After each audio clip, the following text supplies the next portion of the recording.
Hello जय हिंद दोस्तों, आप सभी का स्वागत है आपके अपने यूट्यूब चैनल नौकरी तक पे। हम पुनः उपस्थित एक नए वीडियो में। आशा आप अच्छे होंगे, स्वस्थ होंगे और जहां भी होंगे फिलहाल ठंड का मजा लेते हुए अपने जीवन को आगे के बारे में सोचते होंगे। रीजन ये है कि बिहार में बेरोजगारी का आलम क्या है ये आप सभी जानते हैं। और ये मैंने पोस्टर ऐसा क्यों लगाया, शिक्षक बहाली, चूँकि हमारे प्यारे साथी आप सभी आए दिन प्रश्न भी पूछते हैं और पूछते भी हमसे इसलिए चूँकि हमसे आप प्यार करते हैं। खैर इतना ही नहीं, कुछ सवालों पर मैंने सवाल पूछा है। बताइए बिहार को क्या जरूरत हो गया जाति जनगणना, जिसकी कोई जरूरत नहीं थी बिहार में, लेकिन ये राजनीति सीखने के लिए है। उन तमाम बिंदु पे बात करेंगे। देखिए अभी बिहार में यही सब बचा हुआ है, लेकिन शिक्षक बहाली के बारे में कुछ नहीं। यानी ये कोई नहीं कहता है। आप देखे होंगे मैंने क्या लिखा है, पहले आप इसको पढ़िए, उसके बाद हम बात करेंगे। मैंने जो लिखा है उसको आप पढ़िए। उससे पहले मैं बात करना चाहूँगा, बिहार में जातिगत वोटिंग भी होता है, ये आप भी जानते हैं और मुझे बताने की कोई ज़रूरत नहीं है। और आपके पिता हो या माता हो या चाचा चाची जो आपको ताना देने का काम करते हैं, कितना पढ़ लिया, नौकरी नहीं हुआ, सुनिएगा पहले क्या है, और आपको वाकई दिल में लगेगा। और कुछ हमारे प्यारे साथी जो आंदोलन के नाम पे दूसरे को उल्टा सीधा बोलते हैं, कुछ को, हमें नहीं, कुछ को, और वो खुद भी घर से नहीं निकलते हैं और फिर बाद में कहते हैं सर बहाली नहीं आया, तो आप खुद समझ जाइएगा इसके जिम्मेवार कौन है। आज बताइए बिहार में ऐसा लीला हो गया है कि जातिगत राजनीति तो होता है। और देखिए नीतीश बाबू का है या तेजस्वी बाबू का है, बिहार सरकार कितना खुश है कि अभी कास्ट सेंसस कराया जा रहा है। आपको पता होगा, मतलब जाति, ये देखिए आप पहले, उसके बाद हम बात करने वाले हैं। अभी बिहार में ये होगा, जाति गणना होगा ना। ये सब राजनीति है। कहीं ना कहीं ये चाह रहे हैं कि इसमें लोग फंसे, क्योंकि इसमें नीतीश बाबू का फायदा है, हमारे माननीय तेजस्वी जी का फायदा है। उनसे उसको ये पता लगेगा कि बिहार में कितने जात है, कितने जाति के कितने लोग हैं। और भी बात है, लेकिन मेरा पॉइंट वहीं पे है, लेकिन इस मुद्दा से हम भटकेंगे नहीं। मेरा मुद्दा है शिक्षक बहाली। और देखिए आए दिन क्या क्या है, पता नहीं क्या क्या है। बने रहिएगा आप। देखिए ये बिहार तक पे न्यूज चल रहा है। बताइए क्या है, बिहार में होंगे 2-2 डिप्टी सीएम। वाह वाह, यानी यही बच गया आप। लेकिन ये कोई नहीं कहते हैं कि बिहार में अब होंगे शिक्षक बहाली, बिहार में होंगे युवा को बहाल, बिहार में होंगे, कोई भी युवा बेरोजगार नहीं रहेगा। वाह, यही तेजस्वी बाबू है। जब अभी सत्ता में नहीं थे, नीतीश जी के साथ जो सटे हैं ये गठबंधन, जिसको हम ठगबंधन बोलने का काम करते हैं, तो यही क्या बोलते थे, बेरोजगारी, दवाई, सिंचाई। और आज इनका मुद्दा कहाँ गया, कहाँ गया इनका मुद्दा। यानी सब सत्ता के लोभी हैं, कुर्सी का मारामारी है। और आप तमाम युवा हो या बिहार के जनता हो, सबको ठगने का काम किया जा रहा है। लेकिन आपसे हम विनम्र निवेदन है, इस सब में मत फंसिए। अब बदलिए, अपने आप को बदलना होगा। नहीं बदलेंगे और कैसे बदलेंगे हम वो बताएंगे। खैर एनीवे, चलिए सबसे पहले मुद्दा पे आते हैं। पहला टॉपिक क्या है, अब उस मुद्दा, उसके बाद हम क्लास लेंगे आपका भी। भटकिएगा मत, बनेगा ये वीडियो में। आज कोर्ट में हुआ क्या हुआ, बीएड या डीएलएड, जिसको बीटीसी बोलते हैं। आज केस का सुनवाई था, आप सभी को पता है, सुप्रीम कोर्ट में बीएड वर्सेस बीटीसी यानी डीएलएड का। सीधे शब्दों में कहे, सुनवाई तो हुआ, बहुत लंबा चला, लेकिन सुनवाई पूरा नहीं हुआ। अभी भी आपको घबराने की जरूरत नहीं है। कोई भी हो, बीएड वाले हो या हमारे प्यारे डीएलएड वाले हो, हमें किसी पक्षपात की जरूरत नहीं है। सुप्रीम कोर्ट के आदेश का, जजमेंट का, जैसे ही कुछ होगा तो हम बताने का प्रयास करते हैं। लेकिन आज बहुत लंबा बहस चला और कल पे छोड़ दिया गया। इतना लंबा बहस हुआ, क्या बताएं। सुप्रीम कोर्ट, मैंने भी वीडियो देखा, सुप्रीम कोर्ट में मतलब जज भी काउंटर अटैक कर रहे थे, जो सुप्रीम कोर्ट के जो माननीय जज साहब हैं। लेकिन अंत में कल का फिर डेट दिया गया, कल। अब कल देखते हैं क्या होगा। आप लोग दिल थाम के बैठे रहिए और जो भी कल होगा हम बताने का प्रयास करेंगे। एनीवे, दूसरा, अभी बिहार में पता है ना, हमारे जो माननीय जो मुख्यमंत्री साहब हैं, सूबे के जो माननीय हैं, सम्माननीय, गणमाननीय, जो कहना है, जिसको हम लोग चाचा कहते हैं, और सीटेट बीटेट पास, और खासकर जो सीटेट का जो एग्जाम दे रहे हैं वो भी सुने, उनका भी काम आ जाएगा। 2 मिनट, ये आपका या किसी का पक्षपात नहीं है। जिस समाधान यात्रा की बात कर रहे हैं नीतीश बाबू के, हम समाधान कर रहे हैं, लोगों को कोई दिक्कत नहीं हो। अगर मेरे दोस्त, मेरे भाई, मैं फिलहाल दरभंगा में हूं और दरभंगा का एक निवासी भी हूं, शिक्षक तो बाद में। लेकिन अभी आए दिन दरभंगा में क्या हुआ है, और सभी जगह हो रहा है, झुग्गी झोपड़ियों को तोड़ा जा रहा है। यानी नीतीश जी को सुरक्षा का इंतजाम किया जा रहा है, ठीक है, अच्छी बात है। लेकिन आज वही झुग्गी झोपड़ी जो तोड़ा जा रहा है, वो गरीब कहाँ जाएंगे? उनको ना बताइए, ना सही से अनाज मिलता है, ना राशन मिलता है, ना घर मिलता है, कुछ नहीं मिलता है। इस पे किसी का ध्यान नहीं है। बोलते हैं समाधान यात्रा, अरे ये अपमान यात्रा जो मैंने लिखा है, बल्कि ये अपमान यात्रा है। ये अपमान युवा युवा तो अपमान तो है ही, जिस युवा पे बिहार नहीं पूरा देश और विदेश टिका हुआ है, ये बिहार की जनता का अपमान है। और मुझे जहां तक लगता है ये नीतीश बाबू का लास्ट यात्रा होगा। लास्ट यात्रा कहने का मतलब ये कहें, जहां तक बिहार की जनता नहीं बल्कि हम भी शिक्षा विभाग में और शिक्षा में हैं, शिक्षा क्षेत्र में भी है। आए दिन आप भी अपने गांव मोहल्ला में सुनते होंगे, नीतीश जी को वोट मत देना। मैं गलत बोल रहा हूं तो बोलिएगा, मैं नहीं बोल रहा हूं, आपके इर्द गिर्द 99% लोग यही बोलता होगा। ये बात आप भी जानते क्यों बोल रहा है। तो मुझे लगता है नीतीश जी को ऐसी क्या परिस्थिति आ गई कि बिहार भ्रमण पे निकल गए। तो कहते हैं विनाश काले विपरीत बुद्धि, वही वाली हालत होगी। और ये जो युवा को ठगने का काम किए हैं, और खासकर इनके जो भतीजे हैं तेजस्वी बाबू, जो युवा के चहेते बन गए थे, लेकिन इनको उप मुख्यमंत्री का जो लालसा था, जल्दीबाजी कर बैठे, और जिसके कारण इनको भविष्य में भी युवा इनको साथ नहीं देगा। जो युवा तेजस्वी जी को वोट देना भी चाहेगा, वो नीतीश बाबू के चक्कर में उनको नहीं देगा, और ये 24 में क्लियर हो जाएगा। खैर, मुद्दा पे आते हैं। तो ये क्या है? अपमान यात्रा। इस अपमान यात्रा में कहें तो जितने भी बिहार के युवा बेरोजगार साथी हैं, जिनके जिनके माथे पे बेरोजगारी का तमगा ठोक दिया गया, ये आप पे, और आप इसके जिम्मेवार नहीं है, ये नेता है, जिन नेताओं को हम बैठाने का काम करते हैं। सुनना पड़ेगा साहब, भागिए मत। इसलिए सुनना पड़ेगा चूंकि आपको झकझोरना, आपको मोटिवेट करना कहीं ना कहीं मेरे लिए एक स्वाभिमान की बात हो जाती है। आप भूल जाते हैं, लेकिन हम नहीं भूलेंगे। और जिस नौकरी की मैं बात करता हूं, और जिसके लिए आए दिन मैं भी आवाज उठाता हूं, और छुट्टी लेके आपके आंदोलन में मैं शरीक होता हूं, क्यों? कि आप युवा साथी हमारे तरह आप भी शिक्षक बने, या जिस भी क्षेत्र में आप नौकरी पाए, रोजगार पाए। लेकिन आप भूल जाते हैं। आपको अपने शिक्षा के बल पे आगे बढ़ना है। लेकिन नौकरी अगर इस कुछ चंद नेताओं और कुछ चंद निकम्मी नेताओं के चक्कर में रहिएगा तो जीवन में नौकरी नहीं होगा, क्योंकि ये लोग वोट बैंक की राजनीति करते हैं। इसीलिए अब आते हैं पॉइंट पे, हम पॉइंट से भटक जाएंगे। इसीलिए ये जाति गणना, क्या लिखा है? जाति गणना क्यों है जरूरी?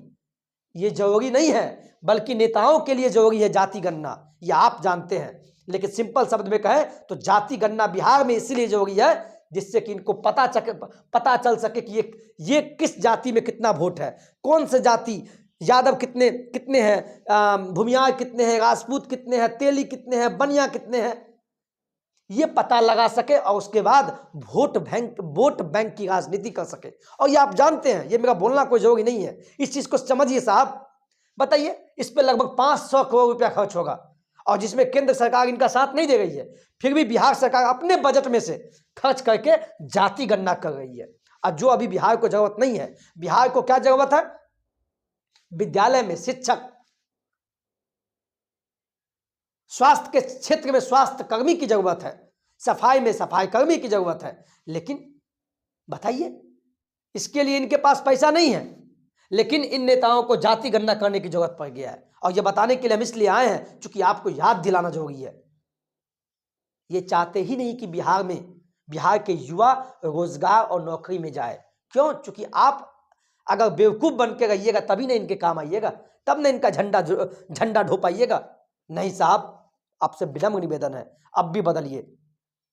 अगर आज नहीं बदले तो फिर कोई बचाने वाला नहीं होगा, आपका भी पीढ़ी बीत जाएगा, और आप भी नौकरी से बेहाल हो जाएंगे, और फिर आप अगले पीढ़ी को कहेंगे भाई बिहार में तो नौकरी ही नहीं है।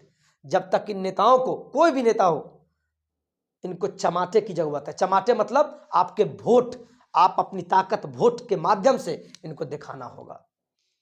और पता है, मुझे तो यहां तक शक होगा ये बहाली देंगे कि नहीं। बताइए, अभी बताइए, इसे मुद्दा है, फिर हम बोलना चाहते हैं ये मुद्दा है। बताइए तो, बिहार में होंगे 2-2 डिप्टी सीएम, चाहे तो हम भी फॉल्स वीडियो बना सकते हैं। अभी इसकी क्या जरूरत हो गई है? ये अभी कोई बोलने वाले नहीं है कि बिहार में होंगे शिक्षक बहाल, बिहार में होंगे युवा अब बेरोजगारी से मुक्त। इस पे कोई नहीं बोलेंगे। इनके ट्विटर हैंडल से, नीतीश बाबू के ट्विटर हैंडल से बस बोलेंगे 3.5 लाख नौकरी तो 2 लाख नौकरी, पता नहीं क्या है। और ये तेजस्वी बाबू ये भी बदल चुके हैं। युवा रहे तैयार, बताइए कब तक तैयार, थोड़ा इंतजार का मजा लीजिए, बता नहीं क्या है। अरे 24 में तो ये देंगे ही नौकरी, मैं भी जानता हूँ, आप भी जानते हैं। और हमारे जो प्यारे सीटेट साथी जो नए नए एग्जाम में बैठे हैं, वो भी क्या पता है मेरे पास कॉल करते हैं, ठीक है, हमसे प्यार करते हैं कि सर बहाली 25 तक नहीं आवे, बताइए अब इसमें मैं क्या बोलूँ। मैं कहता हूँ 25 क्यों, 2050 में बहाली आवे, तब कैसा लगेगा आपको। साहब कोई बच्चा बैठा है 3 साल, 3.5 साल, 4 साल से बैठा हुआ है, लेकिन जिनके भाग्य में जो होगा वो ऊपर वाला आपको देगा।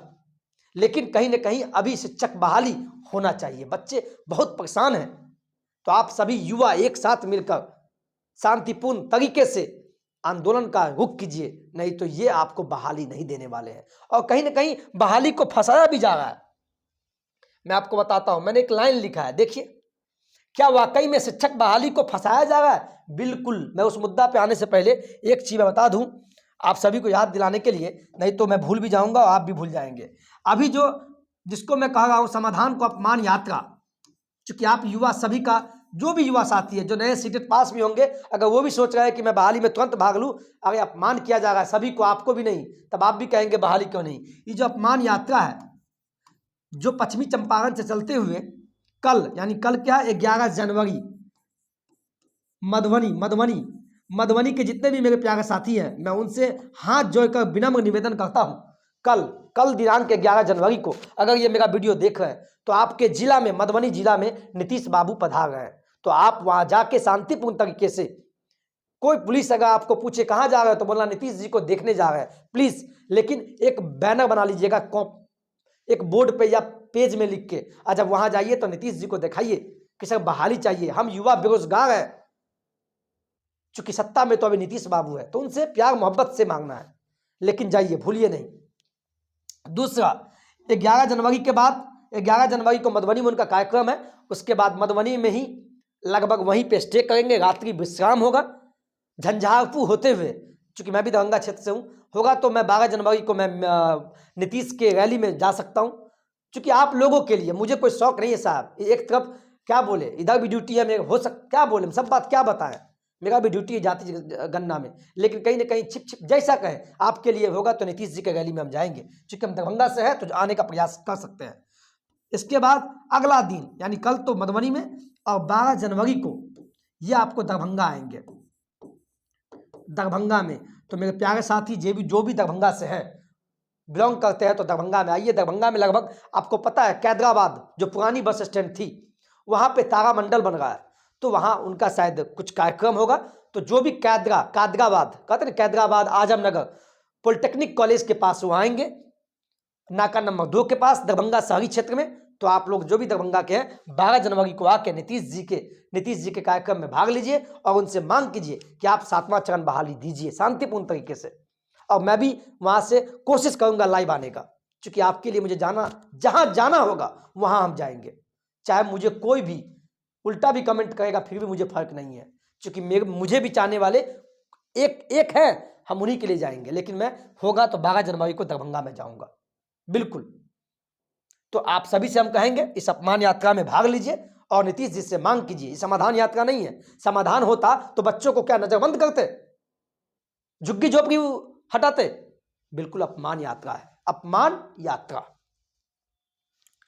तो यही मुद्दा है कुछ, और इसी में एक पॉइंट है, क्या वाकई में शिक्षक बहाली को फंसाया जा रहा है? बिल्कुल, मैं कहूंगा बिल्कुल फंसाया जा रहा है।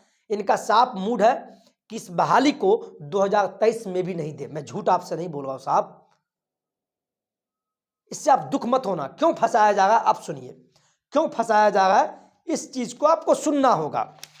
मैंने एक चीज आपको दिखाया, देखिए, मैं किसी भी चीज पे बोलता हूं, अभी देखिए, जाति गणना होगा, और ये स्टार्ट कब हुआ? बीते शनिवार से, 7 जनवरी से।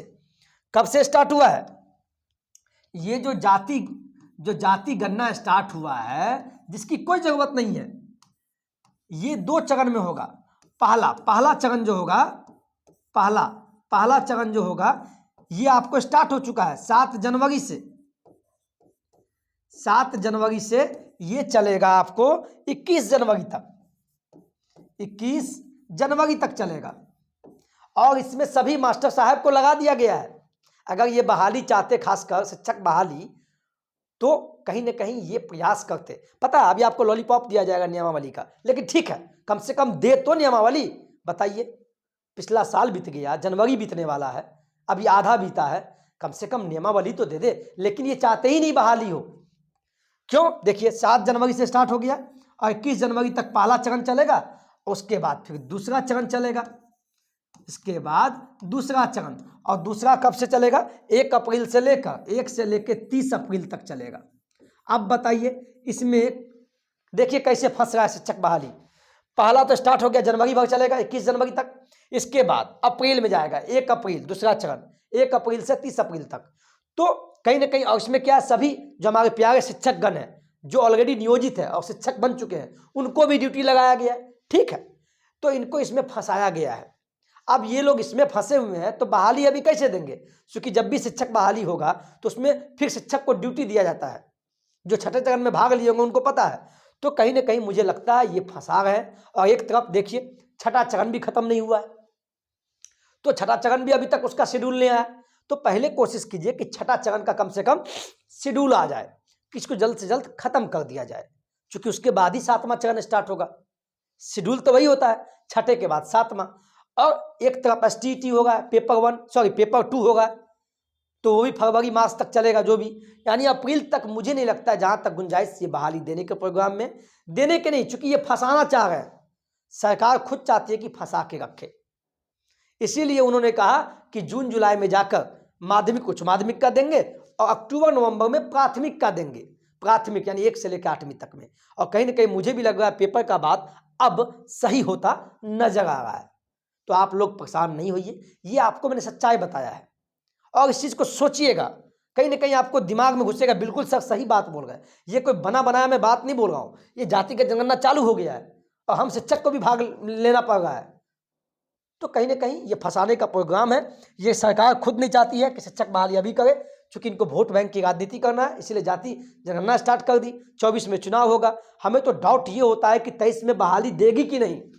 लेकिन आप लोग, अब भी हम बोल रहे हैं पॉजिटिव जागरूक के साथ, शांतिपूर्ण तरीके के साथ आंदोलन का जब भी बिगुल फूका जाएगा आपके टीम के माध्यम से, तो जाइए साहब, आपके लिए नहीं जाइएगा, ठीक है, कोई बात नहीं। अगर मान लीजिए 23 में नहीं आएगा तो 24 में आएगा, 24 में नहीं तो 25 में आएगा, लेकिन आज नहीं जागे तो फिर आपका डेट बढ़ता चला जाएगा। अगर वीडियो के अंत तक बने होंगे तो आपको समझ में आ गया होगा मैंने क्या बोला है। मैं कोई बकवास करने के लिए नहीं आया कि मैं कुछ भी बोल के निकल जाऊं, ये सही बात है। क्योंकि जातिगत जनगणना में मैं भी जाता हूं, तो फंसाने का काम किया जा रहा है। मैं खुद ऑलरेडी परेशान हूं इस चीज से। ठीक है, धारा 17 कहती है, आपने पढ़ा होगा RT एक्ट 2009 सीटेट में, उसमें कहा है कि शिक्षक जनगणना में जा सकती है, जनगणना में, चूंकि ये सरकार का नियम है। ठीक है, तो इस चीज को ध्यान दीजिए और सतर्क रहिए, किसी भी चीज के बारे में पॉजिटिव रहिए।